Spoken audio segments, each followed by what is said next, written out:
Hello दोस्तों, स्वागत है आप सभी का कर्मयोगी क्लासेस के इस वीडियो में। दोस्तों अभी के इस वीडियो में हम आप लोगों को बताने वाले हैं इंटरमीडिएट यानी क्लास 12th सेंटअप एग्ज़ाम 2023 के फिजिक्स के वायरल क्वेश्चन पेपर का सॉल्यूशन।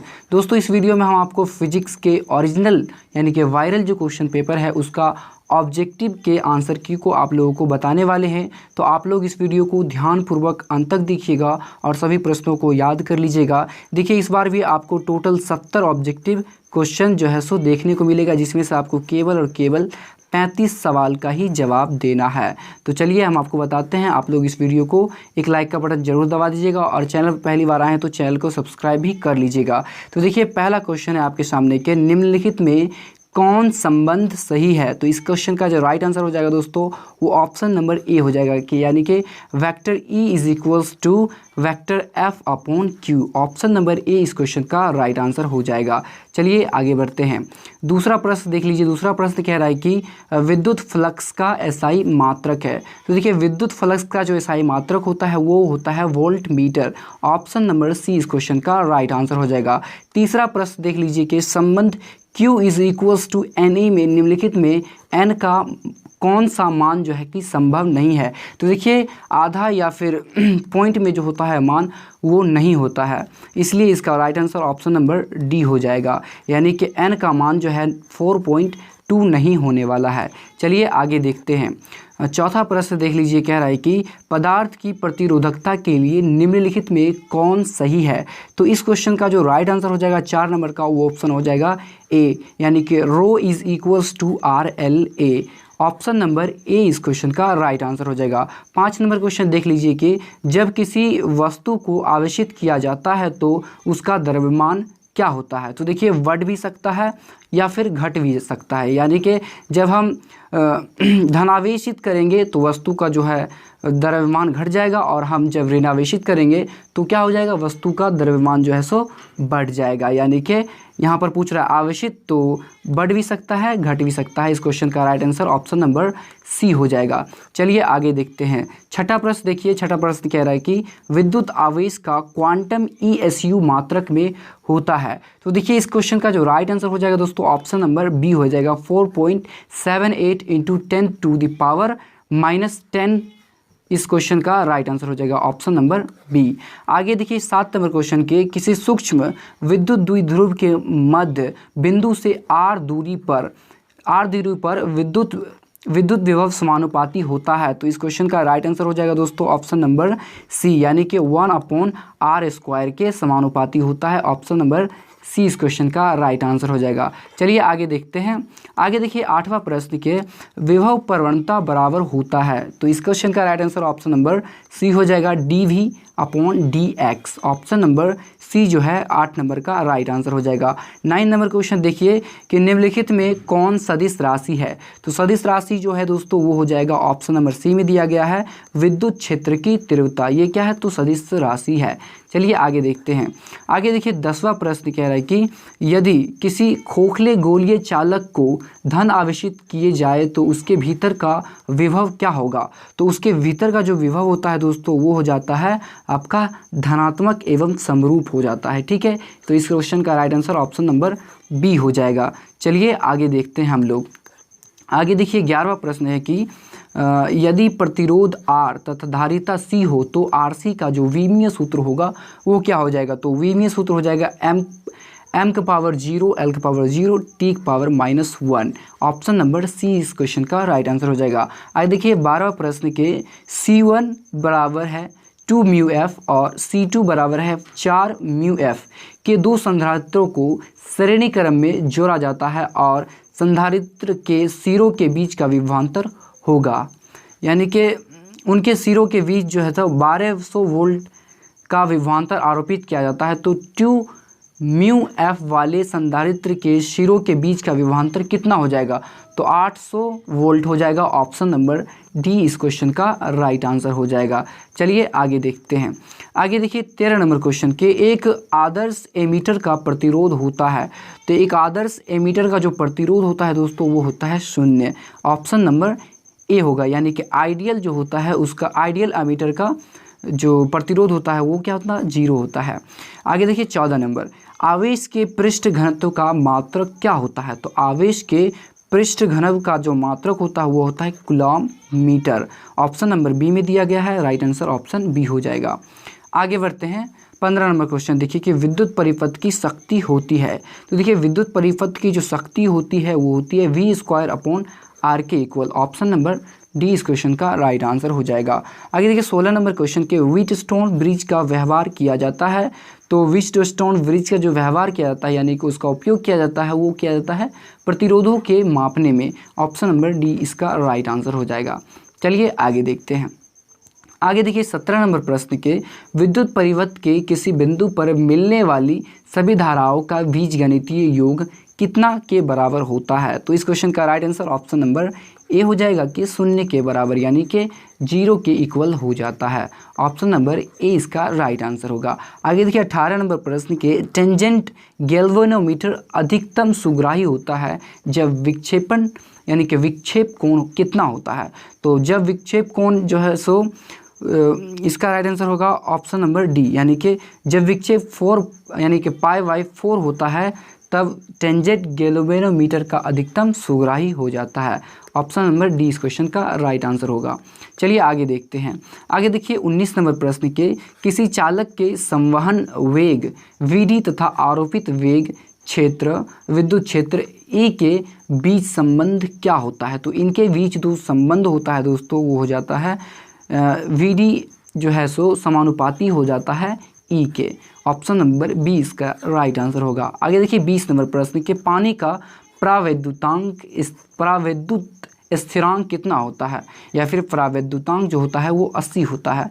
ऑप्शन नंबर सी इस क्वेश्चन का राइट आंसर हो जाएगा। चलिए आगे देखते हैं। आगे देखिए 21वां प्रश्न के आर त्रिज्या की पृथ्वी की विद्युत धारिता कितनी होती है? तो इस क्वेश्चन का राइट आंसर ऑप्शन नंबर ए हो जाएगा 4πε0 r के इक्वल हो जाती है। ऑप्शन नंबर ए इसका राइट आंसर होगा। चलिए आगे देखते हैं। आगे देखिए 22 नंबर क्वेश्चन के विद्युतीय द्विध्रुव आघूर्ण का एसआई मात्रक क्या होता है? तो विद्युतीय द्विध्रुव आघूर्ण का जो एसआई मात्रक होगा दोस्तों वो होता है कूलॉम मीटर। यहाँ पर लिखा हुआ है कूलॉम मीटर, ठीक है। तो ऑप्शन ए इस क्वेश्चन का राइट आंसर हो जाएगा। आगे देखिए 23 नंबर प्रश्न के किसी विद्युतीय द्विध्रुव की स्थितिज ऊर्जा का मान महत्तम होता है जब वह विद्युतीय द्विध्रुव क्षेत्र की दिशा से थीटा कोण पर अवस्थित हो जहां थीटा का मान कितना होना चाहिए? तो इस क्वेश्चन का जो राइट आंसर हो जाएगा ऑप्शन नंबर सी हो जाएगा यानी कि 0 होना चाहिए, 0 होना चाहिए। चलिए आगे बढ़ते हैं। आगे देखिए 24 नंबर सवाल के यदि किसी आवेश को निम्न विभव क्षेत्र से उच्च विभव क्षेत्र में लाया जाए तो वो क्षेत्र विद्युतीय स्थिति ऊर्जा का मान क्या होता है? तो उस समय जो उसका मान जो होता है दोस्तों वो बढ़ता है। ऑप्शन नंबर ए जो है बी जो है इसका राइट आंसर हो जाएगा। चलिए आगे बढ़ते हैं। आगे देखिए 25 नंबर सवाल के किसी गोलीय पृष्ठ के अंदर यदि +q आवेश रख दिए जाए तो संपूर्ण पृष्ठ से निकलने वाला विद्युत फ्लक्स कितना हो जाएगा? तो इस क्वेश्चन का right answer option number B हो जाएगा यानी कि Q/ε0। ऑप्शन नंबर बी के इक्वल हो जाता है। चलिए आगे देखते हैं। आगे देखिए 26 नंबर सवाल के स्थिर विभवांतर पर यदि किसी विद्युतीय परिपथ का प्रतिरोध आधा कर दिया जाए तो उत्पन्न ऊष्मा का मान कितना हो जाता है? तो इस क्वेश्चन का राइट आंसर आपको याद रखना है। तो इसका सही जवाब हो जाएगा ऑप्शन नंबर बी, 2 गुना हो जाता है। Option number B. आगे देखिए 27 नंबर प्रश्न के किसी बिंदुवत स्रोत से परिमित दूरी पर तरंगार्घ होता है तो तरंगार्घ जो हो जाता है दोस्तों वो हो जाता है गोलाकार। ऑप्शन नंबर बी क्वेश्चन का राइट आंसर होगा। आगे देखिए 28 नंबर सवाल के म्यू अपवर्तनांक तथा ए प्रिज्म कोण वाले पतले प्रिज्म का न्यूनतम विचलन कोण होता है। तो इसका राइट आंसर हो जाएगा option number B, mu minus A into A के इक्वल हो जाता है। आगे चलते हैं, बढ़ते हैं हम लोग। 29 नंबर प्रश्न देखिए कि चुंबकीय क्षेत्र बी वेक्टर में अवस्थित एम वेक्टर चुंबकीय आघूर्ण वाले धारा पाशा द्वारा अनुभूत वाला आघूर्ण का मान कितना हो जाता है। तो इसका राइट आंसर आपको याद रखना है 29 नंबर का ऑप्शन नंबर बी हो जाएगा, यानी कि vector del is equals to M vector into B vector के इक्वल हो जाता है। चलिए आगे देखते हैं, हम लोग आगे बढ़ते हैं। तीसरा प्रश्न देखिए कि नैंड गेट का बूलियन व्यंजक कितना के बराबर होता है। तो नैंड गेट का जो बूलियन व्यंजक होता है दोस्तों वो होता है y is equals to a into B vector. ठीक है, इसका right answer option number D हो जाएगा। 31 नंबर सवाल देखिए कि प्रकाश के रंग का कारण है। तो प्रकाश के रंग का जो कारण हो जाता है दोस्तों वो हो जाता है ऑप्शन नंबर सी में दिया गया है इसकी आवृत्ति, इसकी यानी कि फ्रिक्वेंटली जो होता है वो प्रकाश के रंग का कारण बनता है। आगे बढ़ते हैं 32 नंबर सवाल देखिए, दो लेंस जिनकी क्षमता -15D यानी कि 15D + 5D है तो संपर्कित करने पर समतुल्य फोकस दूरी कितना हो जाएगा। यानी कि इन दोनों लेंसों को मिलाने पर जो कुल यानी कि समतुल्य फोकस दूरी बनेगा वो कितना हो जाएगा, तो वो हो जाएगा दोस्तों -10 सेंटीमीटर के इक्वल हो जाता है, यानी कि ऑप्शन नंबर ए इसका राइट आंसर हो जाएगा। चलिए आगे बढ़ते हैं। 33 नंबर सवाल देखिए कि ताप बढ़ाने से अर्धचालक का विशिष्ट प्रतिरोध क्या होता है। तो ताप बढ़ाने पर जो विशिष्ट प्रतिरोध अर्धचालक का विशिष्ट प्रतिरोध जो होता है वो घट जाता है, ऑप्शन नंबर ए इसका राइट आंसर होगा। आगे देखिए 34 नंबर सवाल के, एक संयुक्त सूक्ष्मदर्शी के अभिदृश्य लेंस से बना प्रतिबिंब कैसा होता है। तो इसका जो प्रतिबिंब होता है दोस्तों वास्तविक एवं बड़ा बनता है, यानी कि रियल एंड लार्ज इमेज बनता है। चलिए आगे देखिए 35 नंबर सवाल के, एक उत्तल लेंस को ऐसे द्रव में डुबाया जाता है जिसका अपवर्तनांक लेंस के पदार्थ के अपवर्तनांक के बराबर हो तो लेंस की फोकस दूरी में क्या परिवर्तन आएगा। तो इस क्वेश्चन का राइट आंसर आपको याद रखना है ऑप्शन नंबर बी अनंत होगी, यानी कि उसका फोकस दूरी जो होगा वो अनंत हो जाएगा। चलिए आगे देखते हैं 36 नंबर सवाल देखिए कि पृथ्वी के चुंबकीय क्षेत्र BH में यदि चुंबकीय सुई के दोलन की आवृत्ति n हो तो क्या होगा। तो इसका राइट आंसर आपको याद रखना ऑप्शन बी हो जाएगा, यानी कि n² जो है वो समानुपाती हो जाएगा, यानी कि पृथ्वी के चुंबकीय क्षेत्र BH में।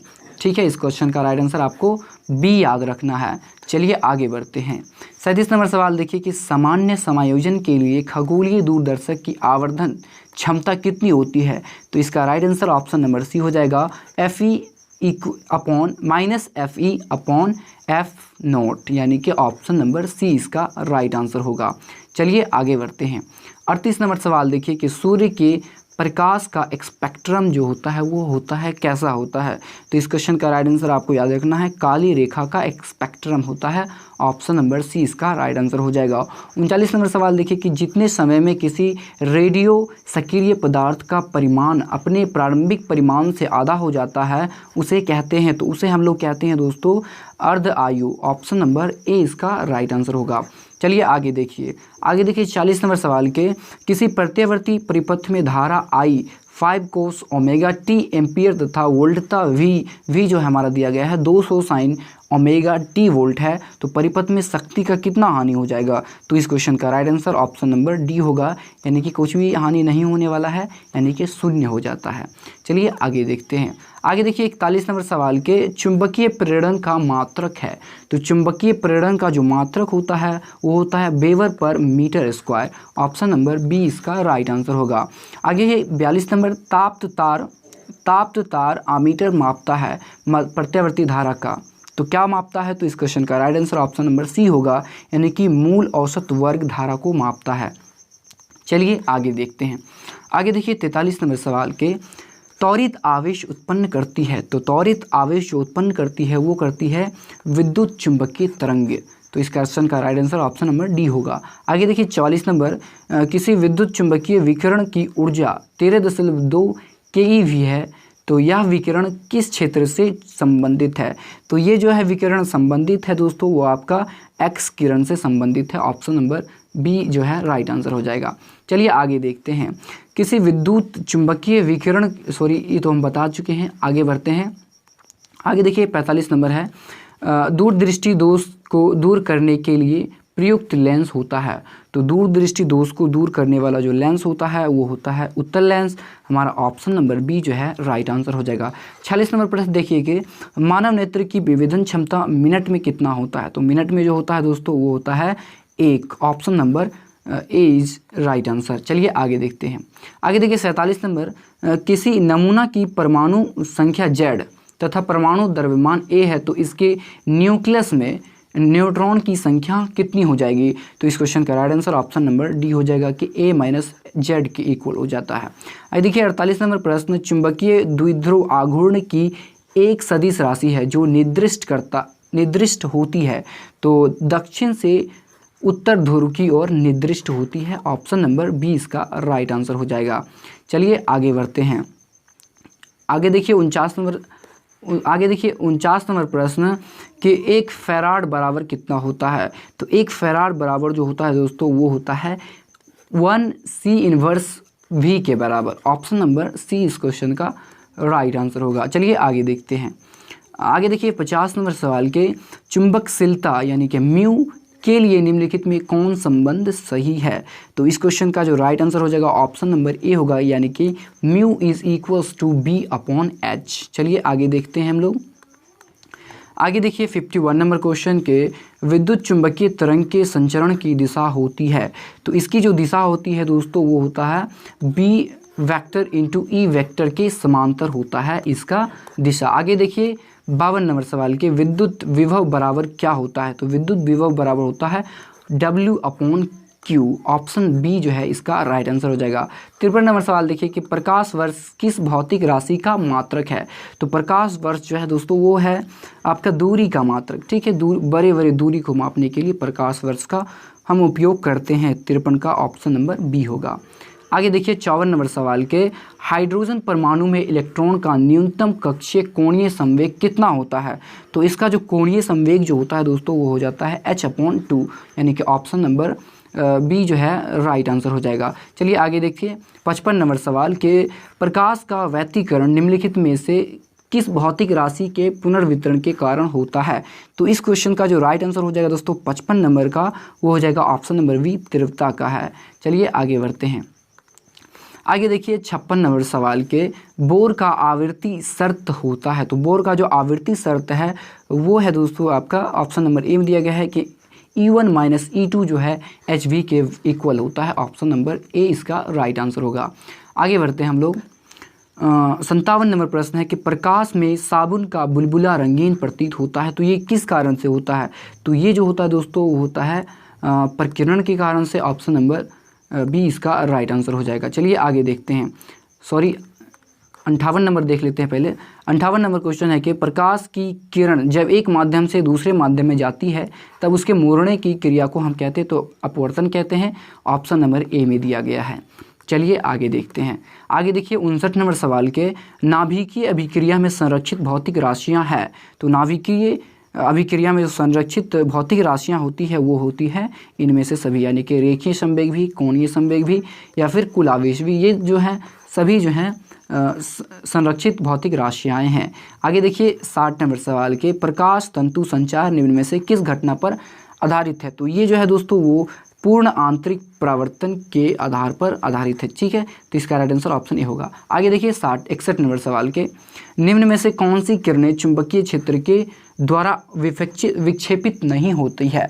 तो नहीं होती है दोस्तों वो है गामा किरणें, यानी कि गामा किरणें जो है सो विद्युत क्षेत्र चुंबकीय क्षेत्र द्वारा विक्षेपित नहीं हो पाती है। 62 नंबर सवाल देखिए कि क्षीणता को मापने के लिए निम्नलिखित में से कौन सा मात्रक सही है। तो क्षीणता को मापने के लिए मात्रक जो है सो वो है आपका डेसिबल। ऑप्शन नंबर ए इसका राइट आंसर हो जाएगा। चलिए आगे देखते हैं। आगे देखिए 63 नंबर सवाल है कि निम्नलिखित में से कौन औसत रंग कहलाता है। तो औसत रंग जो आपका कहलाता है दोस्तों वो है पीला। पीला जो है एक औसत रंग कहलाता है। 64 नंबर सवाल देखिए निम्नलिखित में कोणीय आवृत्ति के लिए कौन सही है। तो कोणीय आवृत्ति के लिए जो सही है दोस्तों वो होता है √LC। LC जो है ये कोणीय आवृत्ति के लिए सही है। आगे देखिए 65 नंबर सवाल के डायनेमो के कार्य डैश का सिद्धांत पर आधारित है।